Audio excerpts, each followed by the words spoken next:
Nikki, I love how we choose our topics based on what's happened in your life. And the story you're about to tell is about stuck trolleys. And we're going to relate that to life. So tell me what happened with you and stuck trolleys, please. So Uveka, I'm a frequent flyer. I fly all over the country for speaking gigs. And I am always like preparing myself for the wrestle with the airport trolley. As you arrive at the airport, you literally wrench your shoulder out of its socket as you try and, disentangle it from its brothers and sisters in the line.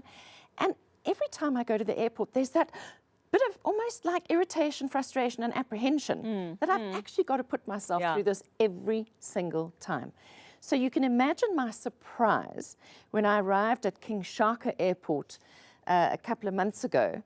And as I'm coming down the escalator into the arrivals hall, I noticed something's different. Now I'm very visual.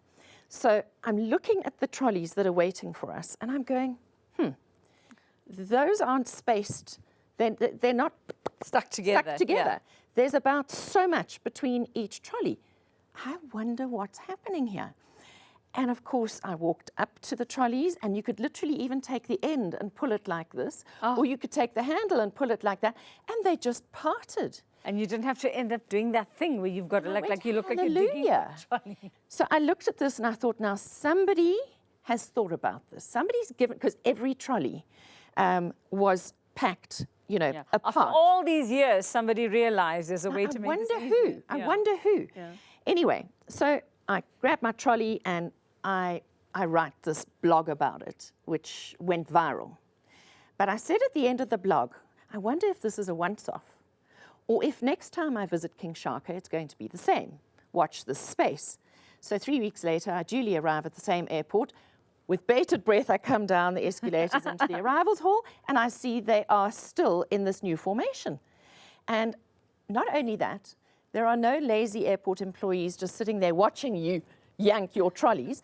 They're actually people milling around. And I stopped and asked the one employee whose name was Sihle. I said, Sihle, tell me, is this an accident or is this by design? Did somebody make a decision?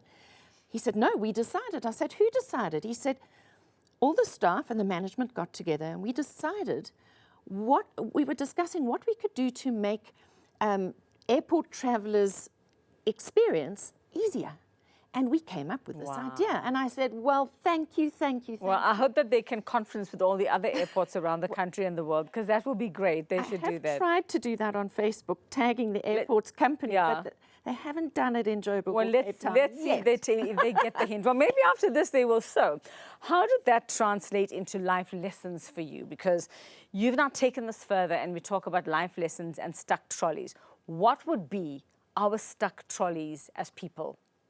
Yeah, so when I was looking at this, it kind of was, so this was good customer service, it was a good customer experience, and we need to, in the words of David Averin, who's a colleague and the world's guru on customer service, become ridiculously easy to work with, to do business with, and I've added in to live with, because we have lives outside the office as well. Yeah. So if you think about it, where are your stuck trolleys in your life, in your family life? Where are your stuck trolleys in your business process? Where are those points of friction that could be easily simplified? So it gave me a beautiful analogy, because sometimes we're not aware of where we're stuck. Yeah, exactly. So if you ask yourself right now as you're listening, where are my stuck trolleys? If you're going through a bad time in your relationship with your partner, with a sibling or whatever, just try and interrogate that. Where are those stuck? What would I ask myself? I mean, I would know that I'm in this situation when this person is around, or when I'm in this building, or when I walk into work, I'm not feeling great. I've obviously got a stuck trolley, right? I've got something. What is the feeling I'm going to get, and what's the question I need to ask myself at that point? Sometimes we need feedback to know where our stuck trolleys are, and I'm going to give you a little example. My 25-year-old son still lives at home, and will do so until he's finished studying and can afford to live on his own. He's 50, okay. No. And so we cohabit. And there is something I do every day that irritates him. And he says it to me. And he says, Mum, every time I tell you dinner's ready, because we alternate cooking, Oh, great. you go down the passage and do something before you come and sit down to eat dinner. What do you do? Which is true. And it's usually because we're going to be sitting and watching a series or something together. Yeah. And I'll go and I'll get my cell phone and I might put some moisturizer on my lips or go to the loo or something. He says, you know it's dinner time. Go and do that before I tell you it's dinner time. So he's given me feedback. Okay. And so I know what irritates him. And that could be in a marriage. You know, we all have things that we do that irritate our partners. Do we tell each other? And then do we make amends? Do we actually change our behavior? You know, that would be something to consider. What would you consider a stuck trolley? Would it be something that is happening every day? In your case, it's you taking that moment to go and find something or do what you need to do at dinner time. For me, it's my kids saying, Mom, please don't fall asleep on the couch again, and we can hear you snoring upstairs, and then we have to wake you up and get you. That's your stuck trolley. my stuck trolley, and it happens at about 10 o'clock at night, you know. So you actually probably should put a little alarm on at I should just go to bed. so that you go to bed.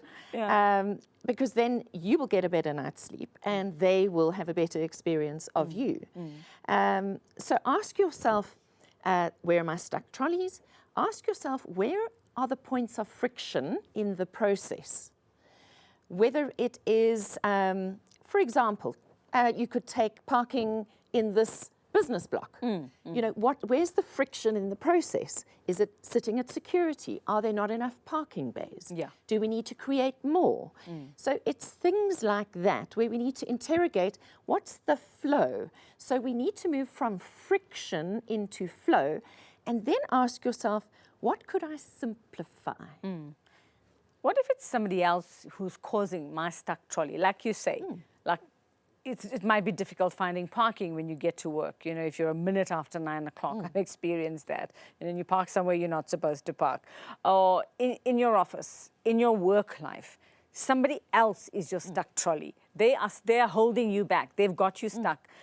How do I navigate that? Well, I think actually using the stuck trolley analogy is a lovely way to approach them. Instead of walking in and saying, you, walk in and say something like, you know, I listened to this TV interview the other day about stuck trolleys. And it really actually resonated for me because I think between you and I, there's a stuck trolley. Yeah. Now, isn't that we've diffused the tension already? Okay. Because the person who's being approached is going to go, stuck trolley? What's a stuck trolley? And then you can say, well, when you and I do this in this process, there's a problem.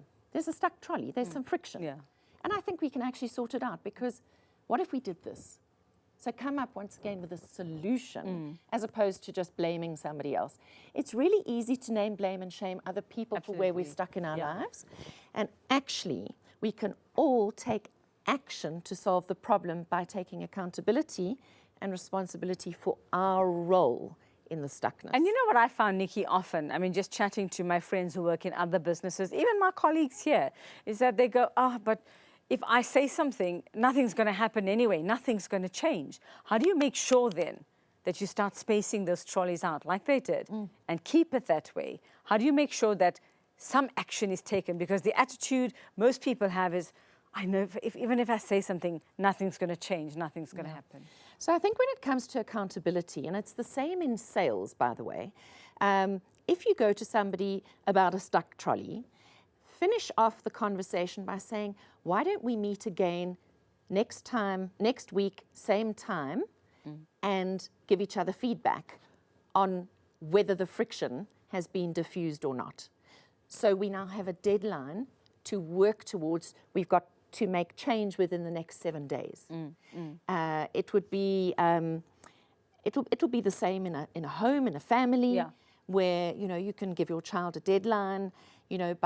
By Sunday, your room must be tidy, whatever it is. And if it isn't, and that's my next question is, what if you stay stuck? What's the danger of staying stuck? What happens to a person? The danger of staying stuck is frustration, is irritation, and of course, there could be total breakdown of a relationship. Yeah. So I think that one does have to have that accountability. So just to go back to what I said, it's related to sales as well. If you're in sales, one of the things you learn is that you must always make a date at the end of the sales conversation for feedback on the proposal, because if you don't have a date, well, they might never get back to you. Yeah. So let's put this date in our diaries, whether it's 10 days' time or how long do you think you'll need to present this to your team? Okay, so let's put this date in the diary.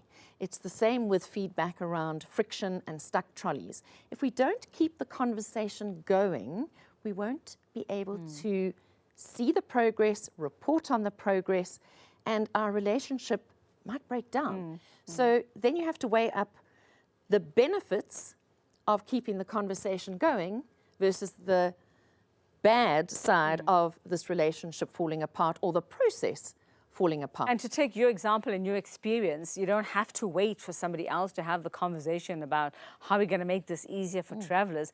Be that person. Yeah. Be the person who makes that decision. Be the person. So look at how much airtime King Shaka Airport has had from me.